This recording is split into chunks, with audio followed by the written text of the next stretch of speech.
Play. Bismillahirrahmanirrahim. Assalamualaikum warahmatullahi wabarakatuh. Waalaikumsalam Ya, warahmatullahi jadi wabarakatuh. kemarin itu kita ada kendala ya nak ya. Semoga hari ini jauh lebih baik dan semuanya berjalan dengan lancar di pertemuan kita yang kedua ini. Nah, saya akan share screen untuk memulai pembelajaran hari ini.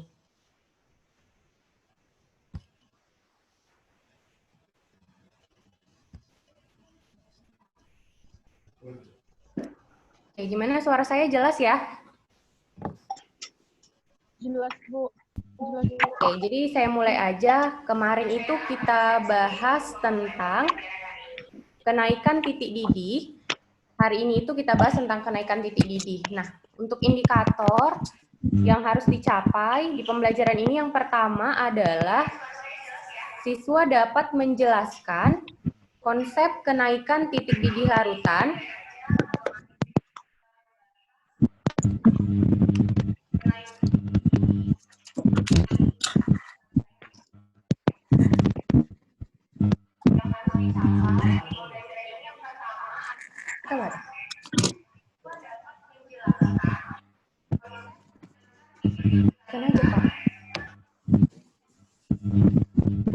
Nah, yang kedua itu adalah menghitung nilai titik didih larutan non-elektrolit dan elektrolit. Dan yang terakhir itu adalah aplikasi dari kenaikan titik didih dalam kehidupan sehari-hari. Halo anak-anak, masih jelas suara saya? Jelas, Bu.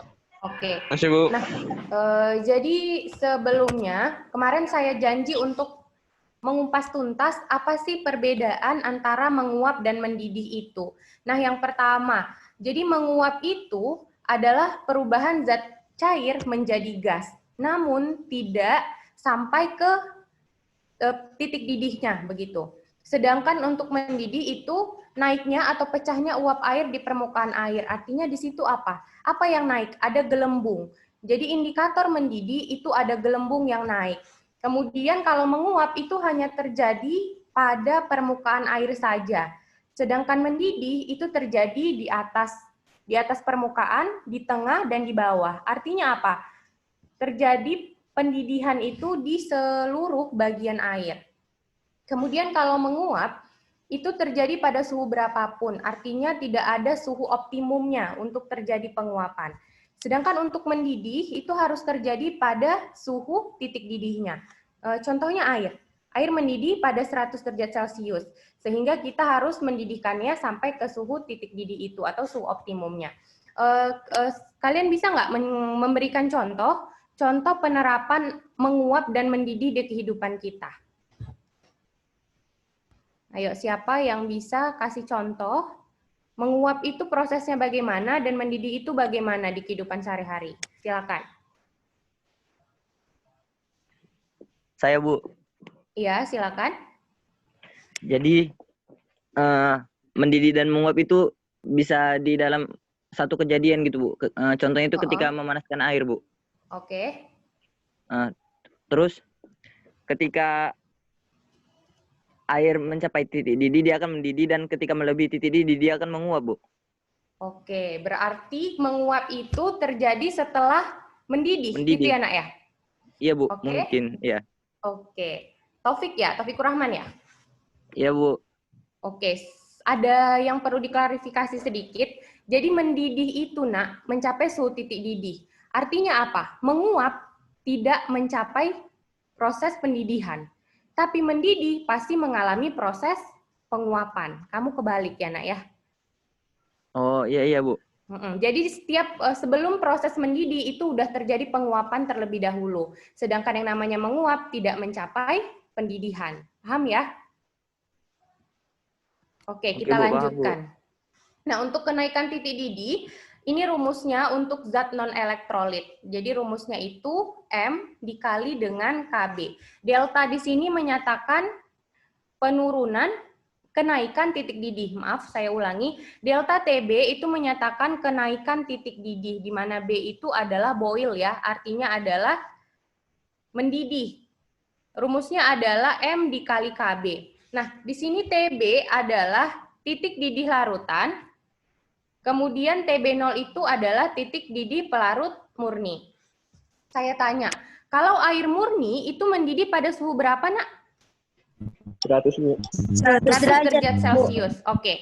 Kalau misalnya kalian mendidihkan air ditambah gula, menurut kalian titik didihnya berapa, Nak? Naik atau turun? Naik, Miss. Ya, naik, Bu. naik. Ya, Naik, Bu. alasannya kenapa naik?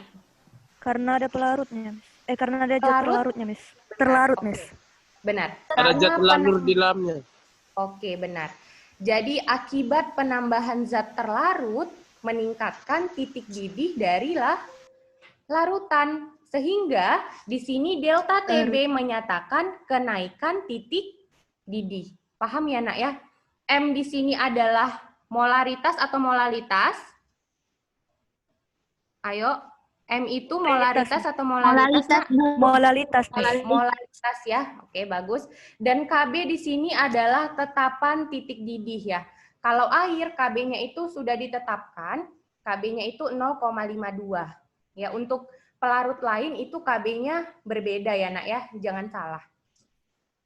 Nah, jadi ini penjelasan saya tadi, kalau harga KB itu tergantung jenis pelarut. Kalau air harga KB-nya 0,52, kalau pelarutnya yang lain itu harganya berbeda. Nah, kita berikan contoh soal. Diberikan 5 gambar dan pertanyaannya adalah titik didih terbesar dan terkecil. Ayo, sekarang kalian jawab. Mana jawaban yang paling tepat dari contoh soal yang ini?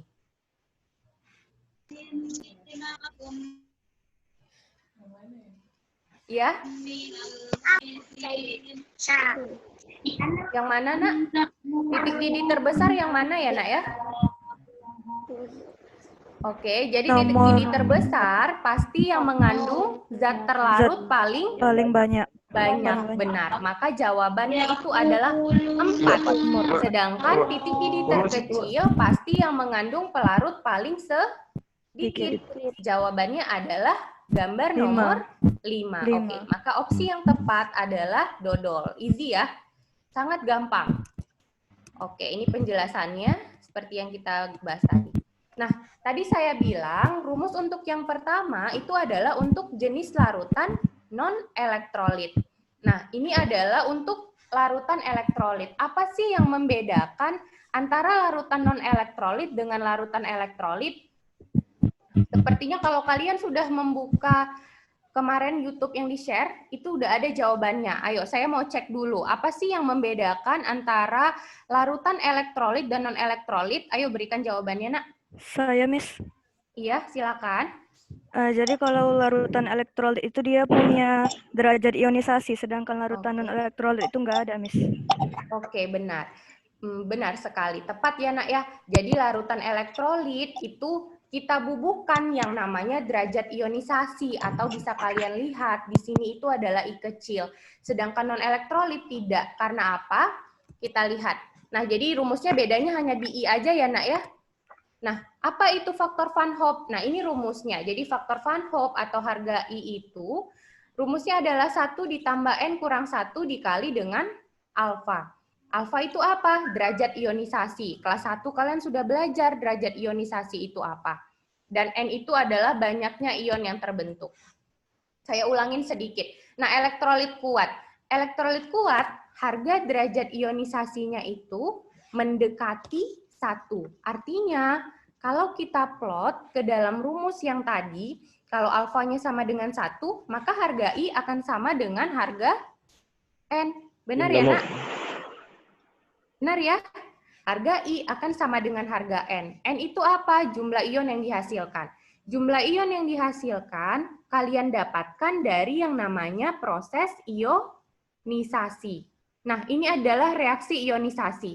Masih ada kendala nggak kalian untuk mengionisasi suatu senyawa, Nak? Halo? Halo? Dengar suara saya? Dengar, Miss. Dengar ya. Masih ada kendala nggak untuk mengionkan suatu senyawa? Kalau saya insya Allah nggak ada, Miss. Oke, jadi di sini ionisasi dari asam sulfat H2SO4 itu adalah 2H positif ditambah SO4 2 negatif. Maka harga N yang dihasilkan sama dengan 3. Itu yang membedakan antara elektrolit dan non-elektrolit. Elektrolit kuat ini ya. Kemudian elektrolit lemah. Elektrolit lemah, harga alfanya itu antara 0 sampai 1. Sehingga kita tidak bisa menyatakan bahwa I sama dengan N. Karena kalau kita plot itu hasilnya berbeda. Nah, contoh elektrolit lemah ada siapa saja? Ada asam lemah, pokoknya yang lemah-lemah ya. Ada asam lemah, pada umumnya yang sering di soal itu adalah asam cuka atau asam asetat atau CH3COH. Ada HF, ada NH3 atau NH4OH. Nah, ionisasinya, kalian lihat, reaksinya berbeda. Apa yang membedakan reaksinya? Yang pertama, kalau dia elektrolit kuat, panahnya itu adalah panah satu arah ya nak ya. Kalau elektrolit kuat, panahnya itu adalah panah satu arah. Kemudian kalau elektrolit yang lemah, panahnya itu bolak-balik. Apa artinya? Artinya yang terionisasi ini sebagian, bukan keseluruhan dari molekulnya. Maka N yang dihasilkan tidak sama dengan 2 ya. Karena tergantung harga alfanya. Umumnya harga alfanya itu adalah mendekati 0. Gitu kan kemarin waktu kelas 1 masih ingat ya? Nah, kemudian non-elektrolit, seperti yang saya bilang. Jadi non-elektrolit itu harga alfanya sama dengan 0. Jadi kalau kita masukkan ke rumus I, alfanya 0, maka harga I-nya sama dengan berapa? Dengan alfa sama dengan 0? Iya, sama dengan 1. Sehingga di rumus tidak kita masukkan harga I untuk non-elektrolit. Karena apa? Karena harga I-nya sama dengan 1. Contoh non-elektrolit, kalian lebih gampang mengingatnya, nak. Semua jenis gula. Apa aja itu gula? Gula ada monosakarida, ada disakarida, ada polisakarida. Ya. Misalnya di contoh soal ada glukosa, pasti itu non-elektrolit. Nah, kemudian ada semua jenis pupuk. Apa aja pupuk yang sangat famous? Ada urea. Urea apa rumus kimianya, nak? Masih ingat? Rumus kimia urea masih ingat?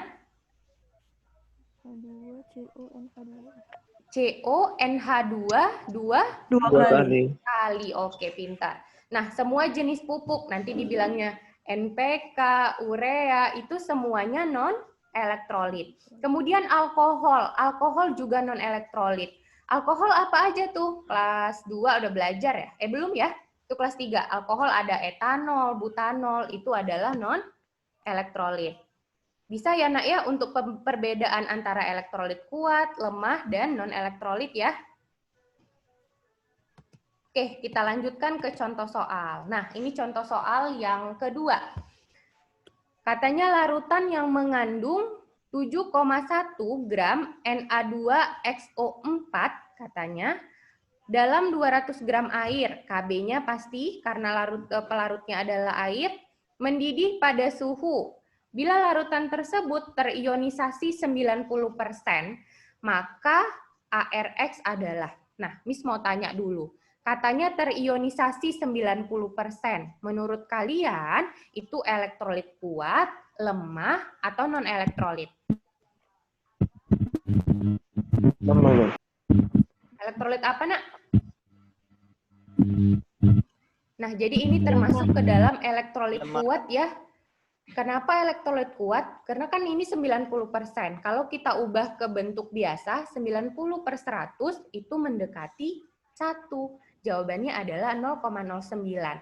Jadi senyawa ini bisa kita identifikasi bahwasanya senyawa Na2XO4 adalah senyawa elektrolit kuat dengan derajat ionisasinya 0,09.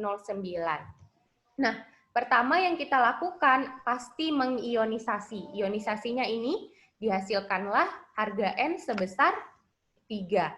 Kemudian kita masukkan untuk mencari harga I atau faktor Van Hoff. Kita masukkan N-nya 3 dengan harga alfa 0,9 ya. 90 dibagi dengan 100. Didapatkanlah harga I-nya sama dengan 2,8. Nah, katanya titik didihnya 100,234 derajat Celcius. Maka dari situ kita bisa tahu kenaikan titik didihnya ya nak ya. Kenaikan titik didihnya tinggal kita kurangkan. Titik didih larutan dikurang dengan titik didih pelarut murni. Maka 100,234 pasti titik didih pelarut air itu 100. Maka didapatkan kenaikan titik didihnya sebesar 0,234. Oke, kita udah dapat kenaikannya. Kita sudah dapat harga I. Bisa kita masukkan kan ke rumus kenaikan titik didih untuk larutan elektrolit. Nah, didapat begini. Jadi rumusnya kita pecah. Delta TB sama dengan KB dikali M, kita pecah lagi menjadi gram zat terlarut dibagi dengan MR dikali 100 per gram dari si pelarut. Karena ini adalah molalitas dikali dengan faktor Van Hoff. Jadi tinggal kita masukkan aja 0,234. Ininya adalah KB-nya, gramnya tadi ada di soal ya, yang ditanya adalah ARX. Tapi di sini kita cari dulu MR-nya. Dapatkanlah MR-nya itu 220. Nah, ini belum jawaban, karena ini masih MR dari Na2XO4. Setelah kita dapatkan MR-nya, kita bisa mencari AR. MR itu adalah penjumlahan dari AR atom penyusun senyawa. Nah, maka 2 dikali ARNA ditambah ARX ditambah 4 dikali ARO. MR-nya kan dapat tadi nak 220, maka 2 dikali ARNA-nya 23 ditambah ARX ditambah 4 dikali ARO 16. Maka kita dapatkan ARX dari soal tersebut adalah 110. Nah, maka jawaban yang tepat kita pilih adalah opsi E. Oke. Gimana untuk contoh soal kedua? Masih ada yang bingung? Silahkan. Kita lanjut. Kita lanjut ya, Nak ya? Oke, sepertinya sudah paham ya. Kita lanjut untuk contoh soal yang ketiga. Nah, di sini katanya suatu larutan, nah campuran, artinya ada 2 larutan yang dicampurkan. Larutan yang pertama itu adalah magnesium klorida. Larutan yang kedua adalah larutan urea. Nah, Miss mau tanya dulu deh, magnesium klorida itu elektrolit atau non-elektrolit? Elektrolit, Miss. Elektrolit, oke, benar ya. Sedangkan urea itu pasti non-elektrolit karena dia jenis pupuk. Nah, jadi sering sekali soal seperti ini di mana zat terlarutnya tidak hanya 1, melainkan ada 2. Bisa jadi nanti di beberapa soal ada lebih dari 2. Nah, jadi ini juga tidak susah caranya. Yang pertama, kalian pasti selesaikan dulu untuk yang elektrolit. Karena elektrolit ini berbeda. Dia memiliki jumlah partikel lebih banyak karena dia dapat terionisasi. Nah, maka kita buat ke persamaan reaksi dan didapatkanlah jumlah ion yang dihasilkan adalah 3. Nah, berbeda soal yang ketiga dengan yang kedua. Yang kedua tadi dikasih tahu ya, Nak ya, alfanya itu atau derajat ionisasinya 90. Jadi kalau tidak dikasih tahu atau tidak dituliskan di soal, maka alfanya itu dinyatakan sebagai 1. Kalau alfanya 1, maka harga N akan sama dengan harga I. Ya. Kalau tidak diberitahu di soal, maka harga I akan sama dengan harga N, maka harganya itu 3. Oke, maka kita cari dulu masing-masing mol dari zat terlarut itu. Apa rumus mol? Apa rumus mol, Nak? Gram per mr. Iya, gram per mr. Nah, jadi kita cari mol masing-masing zat terlarut. Kan zat terlarutnya ada 2 tuh, ada MgCl2, ada urea. Nah, untuk rumus mol dari MgCl2, karena dia larutannya elektrolit, maka kita tambahkan dengan, kita kali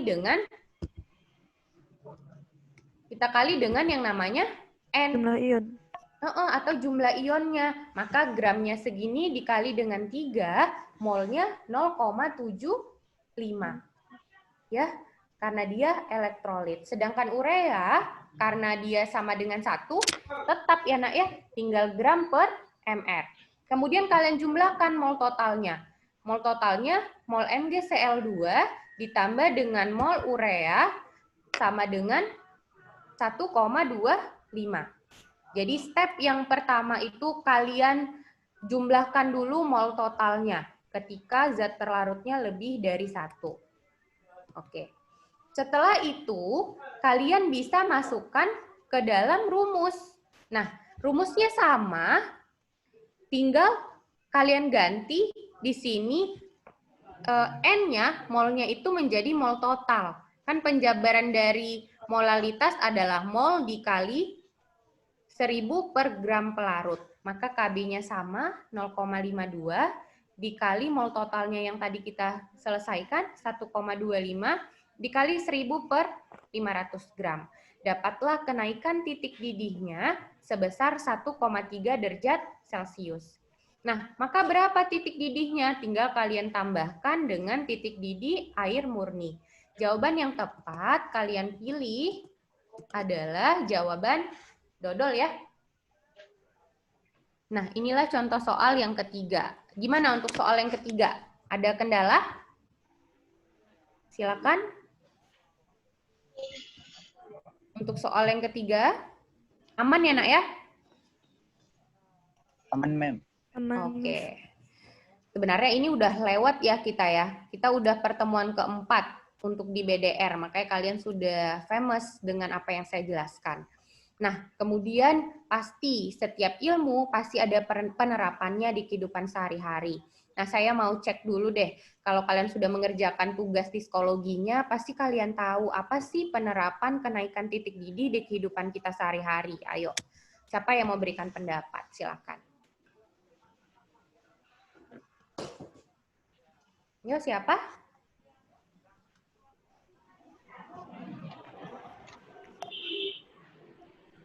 Ayo, ada? Saya, Miss. Iya, siapa? Sebutkan Amanda, namanya, Miss. Nak. Saya Amanda. Amanda. Putri. Oke, silakan Amanda. Kalau contoh penerapan kenaikan titik di dalam kehidupan sehari-hari itu salah satunya adalah penyulingan gula. Karena ketika Oke. tebu dipanen dan sari tebu diekstrasi, sari gula itu harus disuling untuk menghasilkan gula kristal yang dapat dikonsumsi. Dan pada tahap penyulingannya itu, sari tebu akan direbus dan suhu di mana larutan sari tebu mendidih akan tergantung pada konsentrasi gula. Oke, bagus. Ada lagi Amanda? Udah, Miss, satu aja. Oke. Benar ya, Nak ya? Tepat. Jadi penyulingan gula itu adalah penerapan dari kenaikan titik didih. Ada lagi yang mau memberikan pendapatnya sebelum saya jelaskan? Ada lagi, Nak? Ada Mirza, Taufik, Sarah. Ada, Bu. Oke, siapa itu dengan siapa? Taufik ya?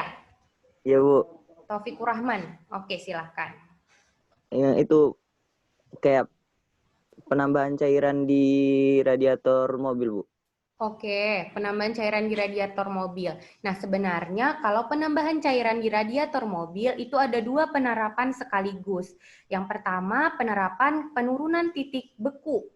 Artinya apa? Radiator mobil itu mendinginkan, artinya dia menurunkan titik beku. Dan penerapan yang Kenaikan kedua titik adalah didih. kenaikan titik didih. Kenapa? Jadi di situ kan ada air. Nah, airnya di situ titik didihnya dinaikkan. Agar apa? Ketika nanti mesin itu panas, maka mesin tidak akan cepat rusak akibat kenaikan titik didih itu. Oke, bagus ya, tepat. Nah, jadi ada beberapa lagi penerapan di kehidupan sehari-hari. Yang pertama, kalian pernah nggak melihat orang tua kalian mau merebus sayur? Pertama kan kalau mau merebus sayur, itu air dididihkan terlebih dahulu kan, Nak? Orang tua kalian memberi garamnya di awal atau setelah air mendidih? Di awal, Miss. Di awal, Bu. Ya, Oke, itu orang tua kalian berarti ya, Nak ya? Kebanyakan itu diberikan garamnya itu setelah air mendidih. Kenapa? Karena ketika airnya sebelum mendidih sudah ditambahkan garam, maka proses pendidihan itu akan semakin lama. Makanya kebanyakan setelah mendidih baru dikasih garam. Nah, itu.